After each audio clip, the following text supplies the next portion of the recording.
Yo, what's going on, everybody? Welcome back to the last Cloud video. My name is DK, and today we're going over the newest unit that will be dropping tomorrow morning.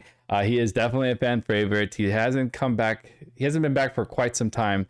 His original shift was actually when first FMA launched. So it's been a hot minute since we've seen any type of Lougseus shift. So with that said, he is back and he's looking amazing. He actually has feet this time around, so that's really cool, or legs at that. No big sword blocking him. We're just getting a raw version of what he, what a god looks like in this game. So we're gonna go ahead and look at that, man. That is terrifying. Absolutely love the sprite. Absolutely love it.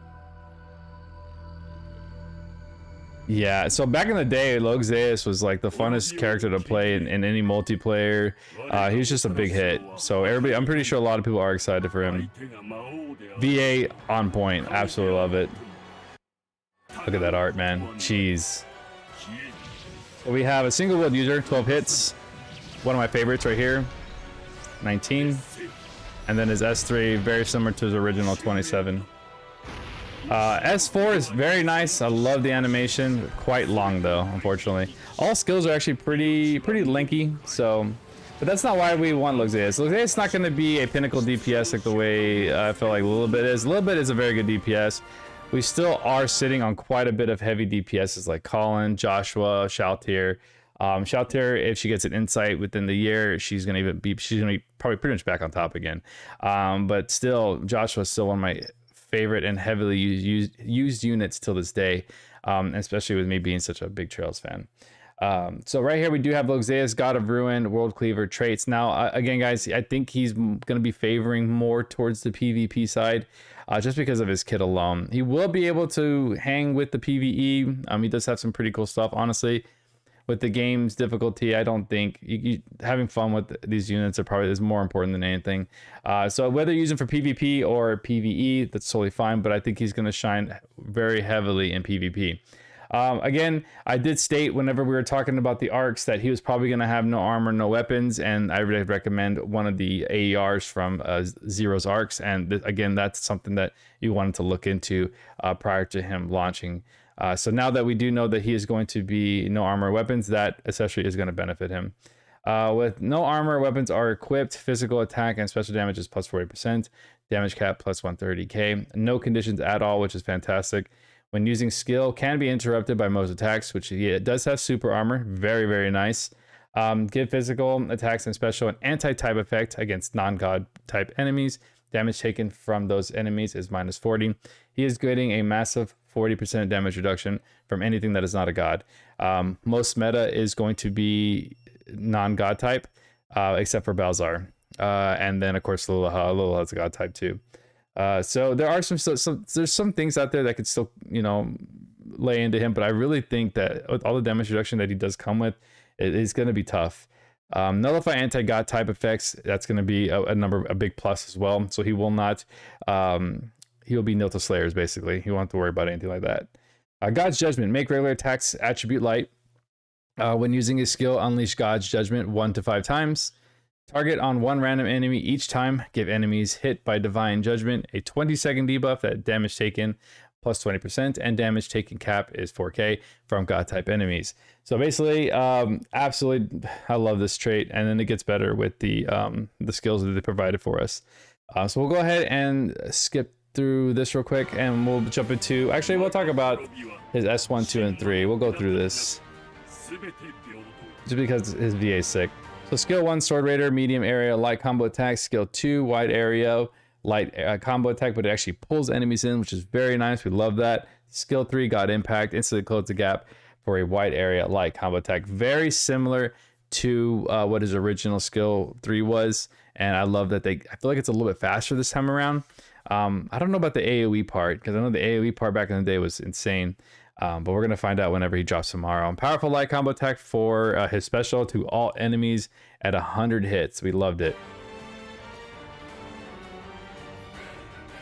All right, so let's go ahead and let's get into the skills here. The skills are really something to talk about.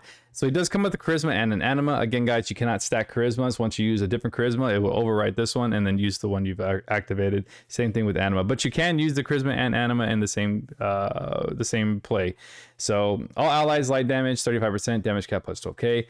Really good because we do have units like Shoutir that is still very relevant in the game.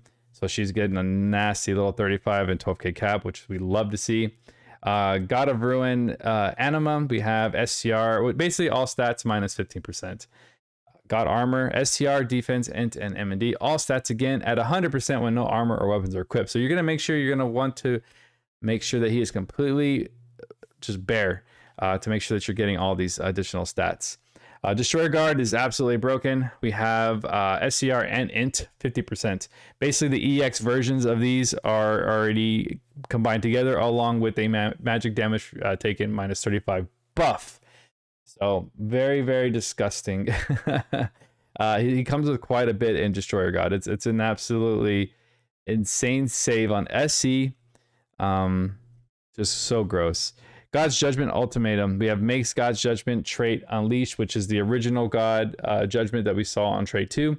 This actually amplifies that. God's Judgment trait Unleash only once per activation. Makes God Judgment powerful. Damage and damage cap is 200%. Change the boost damage taken cap from God types debuff effect to 8k. Holy smoke. That's really good. Next thing we have is damage plus 40% and damage cap 30k to human types / damage taken from human types, additional 30%. More damage reduction from human types. So that's kind of crazy. Bare Knuckles, when no armor or weapons are equipped, physical attack is 30%, and then a crazy hit rate of 10%. Physical attack damage cap a K. Also comes with light attack raise for 30% light damage and a 10k cap. The fact that he comes with the Bare Knuckles is just absolutely gross. It's oof, oh man, 10% crit rate is so awesome.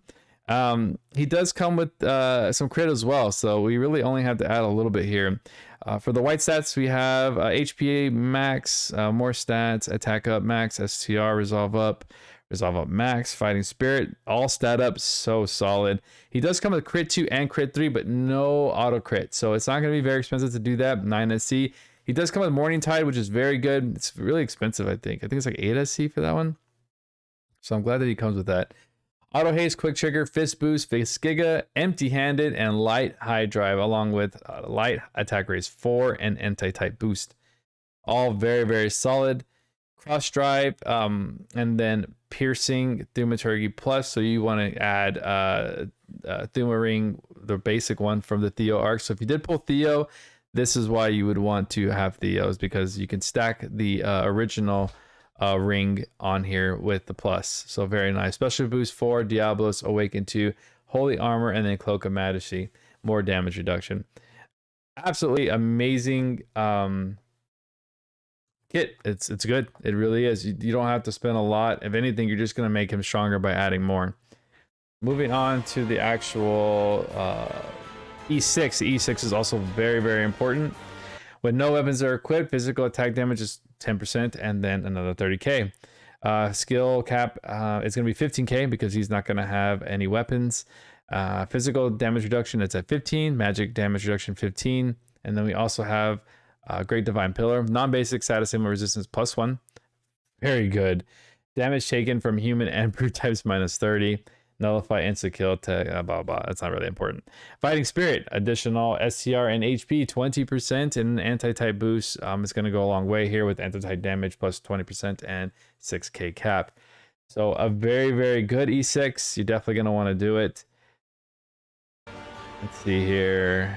And then we have the crazy UR arc for him. So this thing is pretty much built for him. Is that Lilaha there in the center? It's pretty cool. Arc trait is very good for him. Physical attack and magic attack damage 20%. When unit has God type, which that's what he is, damage is additional 30% more. So he's going to have 50% just right there on that line 1. Attribute weakness damage cap is 7,500. At least when at least one Mysterio power is set, he gets damage taken from enemies minus 10. So these Mysterio powers here, hopefully these are pretty cheap. And then all attribute damage dealt is 20%. So he's getting light damage 20%. So he's getting a whopping 70% damage right here. Of course, with some of it being light, the other being physical. And then he's also coming with damage reduction. So if you're running the barrier, you're going to get magic attack damage -10, and then you're also going to get the damage taken, which is all damage. Or you can just run the physical attack damage +10. Either one, it really doesn't matter. The Arc skill is absolutely good. Give all allies a light and dark damage taken -50, special damage taken -50 buff. Such a good Arc skill. Of course, it's going to require you to use all 10 UR dusts to get to that point.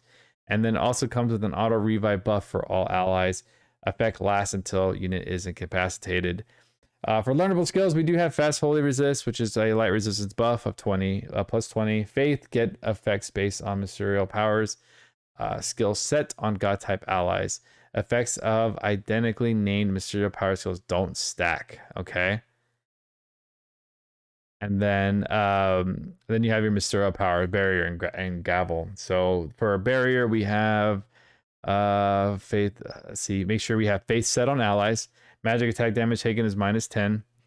They have a lot of verbiage here. Even if identically named material power skills are set on multiple allies, their effects don't stack on allies with faith set. So we'll just clear this one line. So faith set on allies, physical attack damage. Physical attack damage is 10%. We also do come with light Giga Drive, which is we are starting to do the Gigas, but they are very, very pricey on SC. So if you're going to spend the prisms, definitely put that in your free slot if you can. 30% to light and 5k cap. It does come with empty fort. Moving on to the AER. It is actually a pretty decent AER. So we have the 100% AER reward. We have myth, whatever. It is a robe, 7-star trait. Magic attack damage taken -15. Enemy attention drawn -1, and then an int of 15%.